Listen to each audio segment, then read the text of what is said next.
Guys good morning. आज की मेरी फिर से लेमन टी रेडी हो रही है।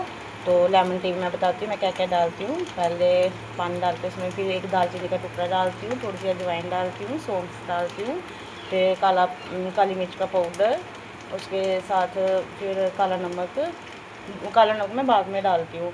फिर थोड़ी सी पत्ती डालनी है, चीनी डालनी है। तो फिर जब ये रेडी हो जाए फिर बाद में नींबू डाल के फिर ये रेडी हो जाती है जी। क्योंकि ये लेमन टी सुबह पीने से ये होता है हमारा सिस्टम को ये बिल्कुल क्लीन करता है ये। तो सबको सुबह मैं यही सबको बोलना चाहूँगी कि सुबह सुबह सभी लेमन टी को लिया करें।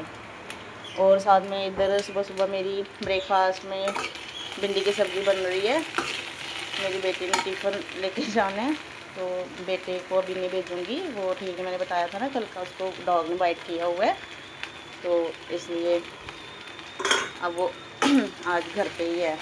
आज कर ओके, थैंक यू।